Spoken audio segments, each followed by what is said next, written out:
Pattern, syllabus, old NCERT आ रही है या new NCERT, and correction window कब ओपन होगी। मैंने इन्फॉर्मेशन बुलेटिन ओपन कर ली है कि आपको कहीं भटकना ना पड़े। -1 की नेगेटिव मार्किंग हो रही है। -1 का मतलब होता है कि आपके 6 नंबर कटेंगे। नेगेटिव मार्किंग जो होती है ना, बहुत ही बेकार होती है सीयूईटी में, बहुत ही ज़्यादा। इस टाइम ये थोड़ा टफ कर दिया है इन्होंने। Best subject combination. Coming to the good news part,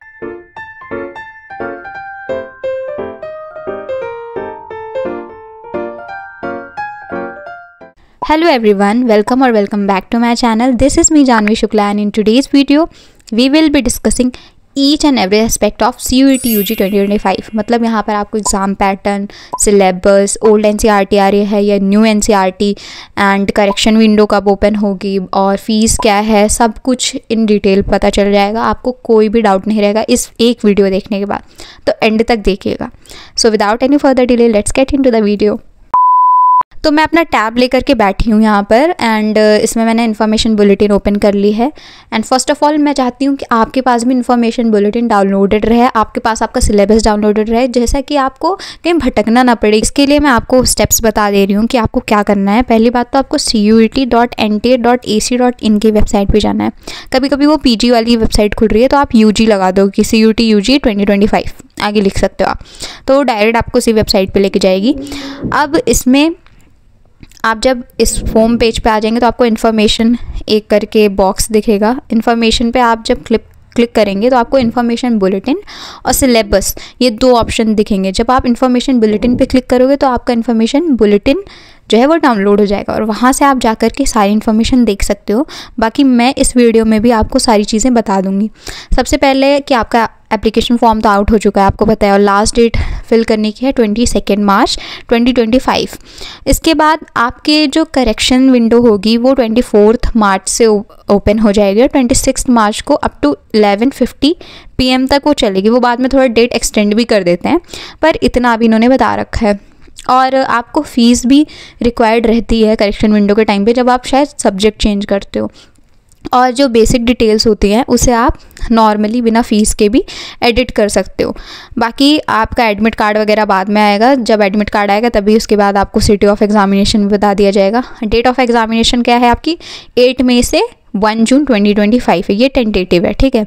बाकी जब डेट शीट आएगी तो वो उसमें क्लियरली आपको बता देंगे। इसके बाद आपका मोड ऑफ एग्जामिनेशन CBT है, यानी पूरा ऑनलाइन मोड होने वाला एग्ज़ाम। हमारे टाइम पे तो CBT और ऑफलाइन दोनों था, अकॉर्डिंग टू रजिस्ट्रेशन नंबर, मतलब जिस सब्जेक्ट में ज़्यादा रजिस्ट्रेशन हुए हैं उसका ऑफलाइन, जिसमें कम हुए हैं उनका ऑनलाइन। पर आपका CBT मोड ही है, ऑनलाइन मोड में आपका एग्ज़ाम होगा।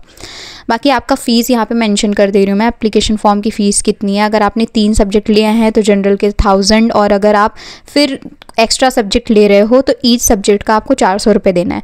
और अब कि आप सिर्फ अप टू 5 सब्जेक्ट्स ही सिलेक्ट कर सकते हैं। इसका मतलब कुल मिलाकर के बहुत आपकी फ़ीस हुई तो 1800 होगी। अब हम बात करते हैं कि टोटल सब्जेक्ट्स कितने ऑफ़र हो रहे हैं। हमें 37 सब्जेक्ट्स ऑफ़र हो रहे हैं, 13 लैंग्वेजेस हैं, जिसमें 23 डोमेन स्पेसिफिक सब्जेक्ट हैं और एक GAT है, that is general aptitude test. अब मुझे कमेंट में बच्चों ने बोला कि GAT की प्रिपरेशन कैसे करें, एंड आई वाज लाइक कि हमारे टाइम पे GAT तो कुछ था ही नहीं है। मुझे लगा GAT कोई सेपरेट एग्ज़ाम है, मुझे तो कुछ आइडिया नहीं है गेट का एग्ज़ाम कुछ होता है। तो फिर मैंने किसी से पूछा कि ये GAT क्या है, दैन समवन टोल्ड मी कि जनरल एप्टीट्यूड टेस्ट है, जो हमारे टाइम पे GAT था, आपके टाइम पे GAT था, हमारे टाइम पे GAT हो गया। तो ओके, बात एक ही है, चाहे GAT का हो या GT का हो। अब हम बात करते हैं मार्किंग स्कीम की। तो एक करेक्ट आंसर पे आपको 5 नंबर मिलेंगे, और अगर वही क्वेश्चन गलत है तो -1 की नेगेटिव मार्किंग हो रही है, जिसका मतलब है कि आउट ऑफ 250 आपका स्कोर है हर एक सब्जेक्ट का, 250 में आपको स्कोर करना है। पर जैसे कि नेगेटिव मार्किंग की बात करें, सारे बच्चों को लगता है, I mean most of the बच्चों को लगता है कि -1 का मतलब है कि 250 में मैंने एक क्वेश्चन गलत कर दिया, 50 में से मैंने एक क्वेश्चन गलत किया तो 250 में मुझे 249 मिल जाएगा। ऐसा नहीं होता है। -1 का मतलब होता है कि आपके 6 नंबर कटेंगे, ठीक है। तो इसका मतलब है कि अगर 250 है तो आपका -6 हो जाएगा, डैट इज़ एक क्वेश्चन गलत होने पर आपको 244 नंबर पर आप पहुँच जाओगे। तो इसीलिए मेक श्योर करना करना कि आपके क्वेश्चंस ना गलत हों, क्योंकि नेगेटिव मार्किंग जो होती है ना बहुत ही बेकार होती है CUET में, एंड जिससे आपके मार्क्स भी कम हो सकते हैं। तो total questions are 50 and all questions are compulsory. तो बहुत ही ज़्यादा इस टाइम ये थोड़ा टफ़ कर दिया है इन्होंने कि अगर आपको सारे क्वेश्चंस करने हैं तो बहुत सोच समझ के करना पड़ेगा। And time duration you have 60 minutes. तो आपकी जो शिफ्ट्स होंगी वो बाद में इन्फॉर्म करेंगे आपको NTA वाले। बाकी आपके सब्जेक्ट जो हैं वो 13 लैंग्वेजेस ये हैं, एंड जो हमारी लिस्ट भी है जिसमें हमारे 3 डोमेन सब्जेक्ट हमें सिलेक्ट करने हैं, I mean according to the courses बता रही हूँ मैं। तो this is the domain specific subjects 23, and then we have general aptitude test. Okay, so now we will be talking about the best subject combination जो कि सारी universities के लिए आपके एप्लीकेबल रहेगा। एंड इस एक मतलब कहते नहीं, इस एक सब्जेक्ट कॉम्बिनेशन से आप सारी यूनिवर्सिटीज़ के कोर्सेज़ के लिए ऑलमोस्ट कोर्सेज़ के लिए आप एलिजिबल रहोगे। तो आपको बस क्या करना है, एक लैंग्वेज लेना है जो कि आपने क्लास 12th में पढ़ी है। अगर आपने इंग्लिश पढ़ी है तो इंग्लिश लेना, हिंदी पढ़ी तो हिंदी। अगर आपने दोनों पढ़ी है तो फिर उसमें से कोई एक चूज़ करो, आपको कौन सा ज़्यादा कंफर्टेबल लग रहा है। देन यू हैव 3 डोमेन, ठीक है, 3 डोमेन लेना है आपको, whatever you have studied in your class 12th, ठीक है, उसके अलावा कुछ नहीं।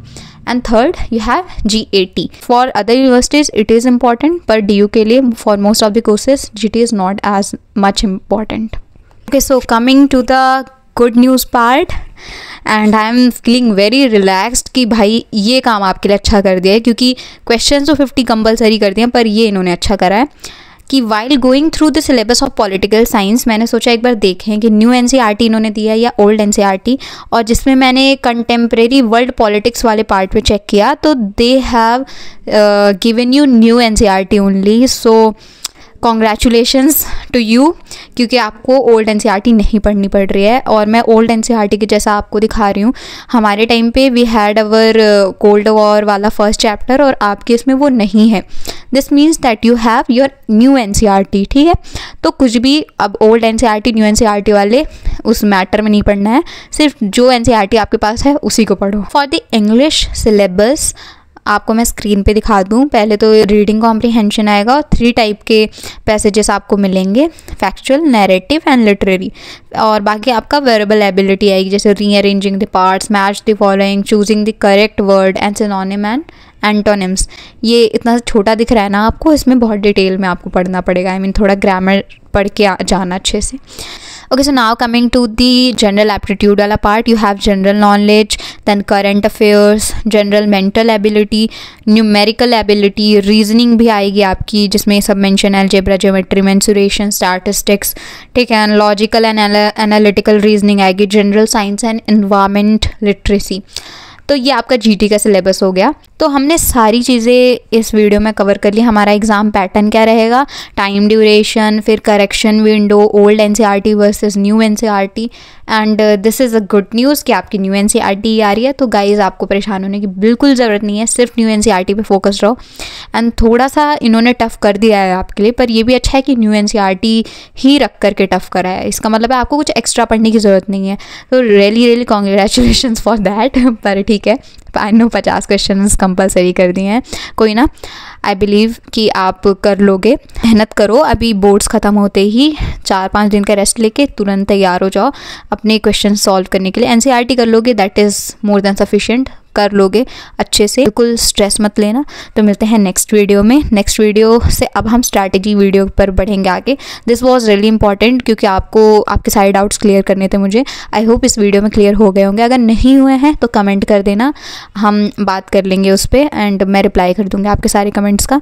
So this was all for today. मिलते हैं नेक्स्ट वीडियो में, तब तक पढ़ते रहिए। Like, share and subscribe.